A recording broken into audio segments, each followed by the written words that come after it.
আর প্রথমে সবাই এই জন্য বলছি যে আমাদের এই যে মন, এই মনটা বিষয়টা নিয়ে একটু আসল তত্ত্ব বুঝছেন। যা কিছু করি না, এটা যদি মনটা আমি ভগবানকে না দিতে পারি, ভগবানকে না রাখতে পারি, তাহলে কিন্তু মহা সর্বনাশ হয়ে যাবে। যত তপস্যা করি, যত যা কিছু করি, যদি হৃদয়ে ভগবানের স্মৃতি না জাগে, ভগবানের যদি মনটা না নিতে পারি, তাহলে সর্বনাশ হয়ে যাবে। এবং এই মনে কিন্তু শত্রু, আবার মনে কিন্তু বন্ধু। মনটা যদি ভগবানকে দিতে পারি, তাহলে বন্ধু হয়ে যাবে। আর মনটা যদি আমার ভোগের মধ্যে রাখি, তাহলে শত্রু হয়ে যাবে। এবং ভোগ মানে কি, আমরা যা কিছু করি যদি ভগবান থেকে বিচ্ছিন্ন করি, তাহলে আমাদের সর্বনাশ হয়ে যাবে। আর এই যে দেহটা, বুঝলেন, এই দেহটা এখানে মনকে চালানোর কথা ছিল আত্মা, সরি বুদ্ধি, কিন্তু দুর্ভাগ্যের সত্য উল্টাটা হয়ে যাচ্ছে। বুদ্ধিকে এই মন চালাচ্ছে, তাই না? এখানে এই যে দেহের যিনি আমাদের আত্মা রয়েছে, সে তো দেহের সারথি। সরি, হরে কৃষ্ণ, একটু সময়। এখন এখানে দেখেন বেদের মধ্যে একটা সুন্দর কথা বলছে, ভাবলাম এই দেহরূপের আরোহী হচ্ছে জীবাত্মা। এই যে আমাদের দেহের সমস্ত আমরা যারা আছি, সকলেই জীবত্ব হচ্ছে আমরা আরোহী। বুদ্ধি হচ্ছে সেই রথের সারথি, বুদ্ধিটা হচ্ছে রথের সারথি। মনে হচ্ছে বলগা, যেটাই ঘোড়া বলগা আছে না, বলগা। এবং ইন্দ্রিয়গুলো হচ্ছে ঘোড়া। এভাবেই মন ও ইন্দ্রিয়ের সাহায্যে আত্মা সুখ ও দুঃখ ভোগ করে। চিন্তাশীল মনীষীরা এভাবেই চিন্তা করেন। কিন্তু বিষয়টা হচ্ছে উল্টা। মনটা যখন আমরা নিয়ন্ত্রণ করতে না পারি, তখন কি করে ঘুরেই ফেলায় মনটা। আর কি করি আমরা, ভোগের মধ্যে জীবনটাকে দিয়া শেষ করে দিই। দেবের দুর্লভ মানুষ জন্ম পেয়ে সেই মানুষটা কাজে লাগতে পারি না। তখন কি হয়, ওই আমরা মনের মতো করে চলি। মন এতই শক্তিশালী, মনকে নিয়ন্ত্রণ করা খুব কঠিন, অনেক কঠিন। কিন্তু বায়ুকে নিয়ন্ত্রণ করা যায়, কিন্তু মনকে নিয়ন্ত্রণ করা যায় না। কিন্তু এখানে ভগবান বলছে না, তুমি যদি অভ্যাস আবার বৈরাগ্য তোমার আনতে পারো, তাহলে কিন্তু তুমি মন নিয়ন্ত্রণ করতে পারবা। অভ্যাসটা মানে কি, প্রত্যেকদিন যদি অপরাশনের নাম নেই, যদি প্রতিদিন আমরা ভাগবত কথা শ্রবণ করি, প্রতিদিন যদি আমরা বৈষ্ণব সঙ্গে থাকি, যদি বৈষ্ণব সেবা দেই, এটা তো অভ্যাস। প্রথম যদি আমরা মঙ্গল আরতি করি, প্রত্যেক যদি আমরা গুরু পূজা করি, প্রত্যেক যদি আমরা গীতা বা শ্রবণ করি বা করাই, এই অভ্যাসগুলো যদি আমরা করতে পারি, আস্তে আস্তে কিন্তু মনগুলো আমাদের নিয়ন্ত্রণে চলে আসে। যতক্ষণ পর্যন্ত মন নিয়ন্ত্রণ না করতে পারবো, ততক্ষণ পর্যন্ত পরম ফল আমাদের লাভ হবে না। আর যদি বুঝি যে এই যে 14 ভুবনে যা কিছু দেখি, ইন্দ্র যা সুখ তো স্বপ্নের মতো, কিছু সময় থাকে, তারপর আর থাকে না। আর মনের সুখও বেশি সময় থাকে না। আত্মার সুখটা সেটা স্থায়ী থাকে, সেটা অনন্তকাল পর্যন্ত থাকে। যতক্ষণ পর্যন্ত বিষয় আর ইন্দ্রিয়ের সংযোগে যে সুখ পেতে থাকবো, স্বপ্নের মধ্যে থাকবো, এই বাস্তব সুখ হবে তখনই মনটা যদি গোবিন্দ্র দিতে পারি। আর গোবিন্দ্র দিয়ে যদি আত্মার সাথে সংযোগ করে দিতে পারি, তাহলে আমরা বাস্তব সুখ পাবো। আর বাস্তব সুখ পেলে আমরা পরম শান্তি পাবো। এর আগ পর্যন্ত আমরা পরম শান্তি পাবো না, আমাদের কি হবে, আমাদের মহা সর্বনাশ হয়ে যাবে। সেই জন্য বলছে এখানে ভাগবতে অত্যন্ত সুন্দর কথা বলছে। আর এগুলা যদি এই মনটাকে যদি ওইভাবে দিতে হয়, তাহলে এই কথাগুলো একটু মনে রাখা উচিত। গীতার কথাগুলো কি বলছে, ত্যাগটা কর্মলাং সঙ্গম নিত্য তুত্রিরাজ, যে কাজ করবো তার ফলের আশা করবো না। গীতার মধ্যে বলছে কর্মান্য অধিকার আছে মা ফলস্য কথা শুনো, তোমার ফলে অধিকার আছে, কর্মের অধিকার আছে, ফলে আশা করা যাবে না। তাহলে আমি কর্ম বন্ধনে পড়ে যাবো।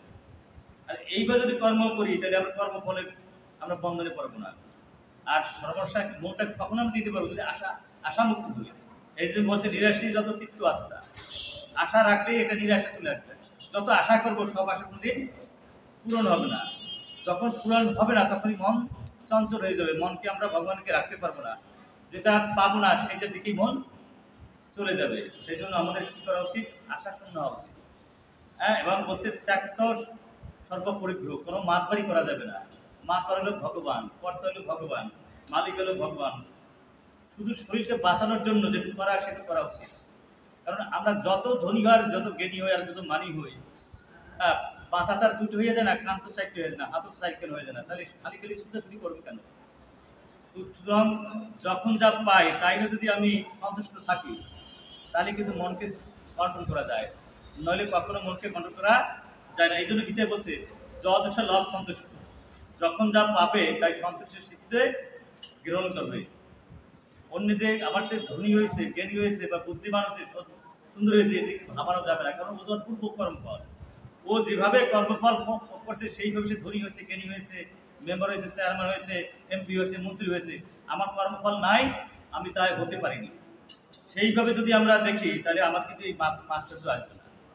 এই জন্য বলছে যখন যা পাবে সন্তুষ্ট চিত্তে গ্রহণ করতে হবে, তাহলে মনটা নিয়ন্ত্রণ থাকবে, নাহলে মন নিয়ন্ত্রণ করা যাবে না। আবার বলছে তোমার লাভ আসলেও তুমি সন্তুষ্ট থাকো, লোকসান আসলে সন্তুষ্ট থাকো। কারণ কি আত্মীয় প্রীতি বাঞ্ছায় যে প্রীতি বাঞ্ছা করে কৃষ্ণের যে ইচ্ছা হয় সেই ফল ধরে।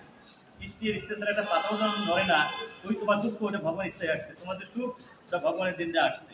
এই জগৎ সংসারে যা কিছু ভগবান অনুমোদন না করলে কিছু হয় না। অন্যকে দোষ দিলে লাভ নাই, অন্যের সুখ দেখে মাসার্য বা প্রশিক্ষাতর হওয়ার লাভ নাই। ওর কর্মফল ওর যে ধনী হয়েছে, জ্ঞানী হয়েছে, মানি হয়েছে, অথবা আরো তোমার সে অনেক বড় আসন পেয়েছে, তোমাকে বসতেই বলে না, আর আরেকজনে সে ফুলের মালা দিয়ে তাকে আরো যত্ন করেছে, বসতে হবে, এটা তার কর্মফল।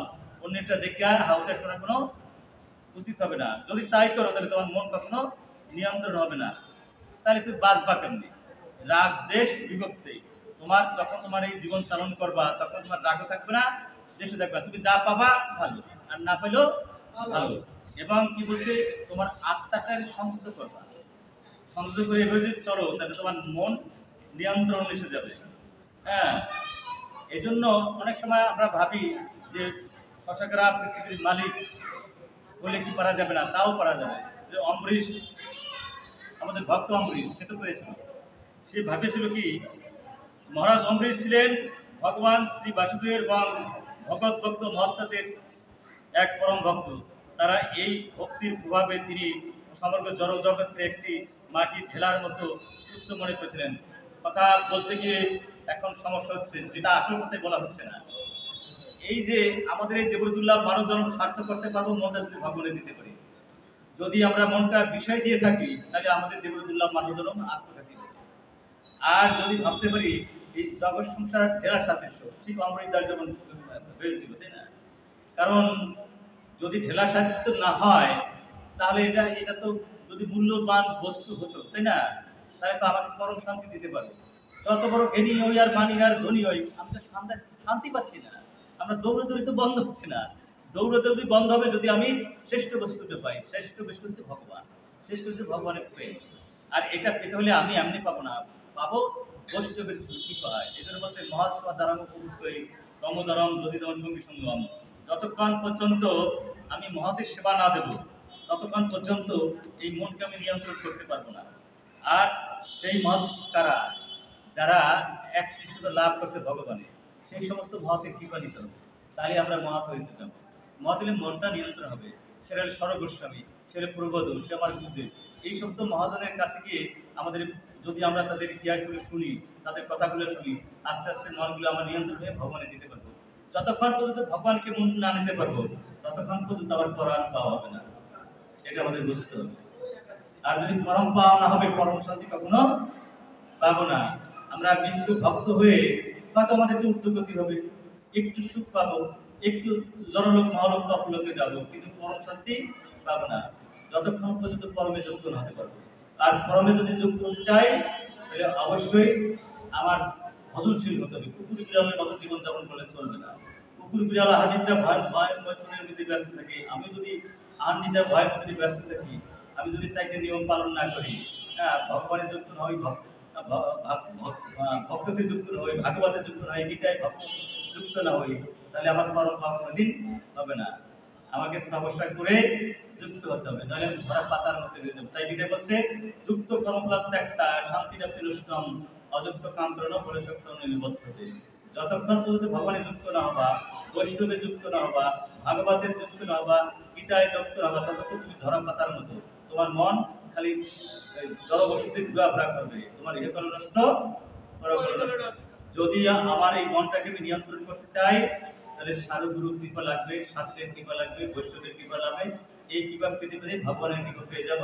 আর ভগবানের যদি যুক্ত হতে পারি আমার পরম শান্তি এসে যাবে। হরে কৃষ্ণ।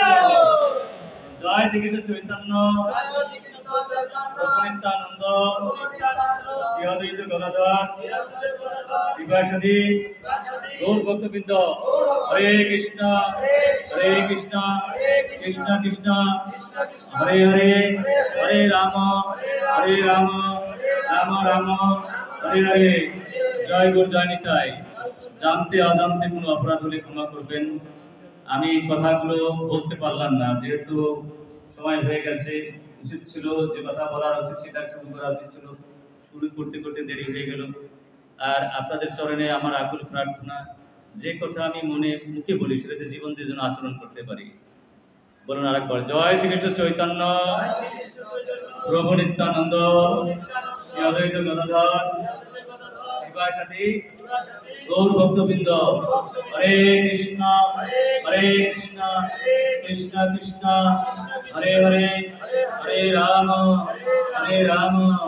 রাম রাম হরে হরে। জয় গুরু, জয়।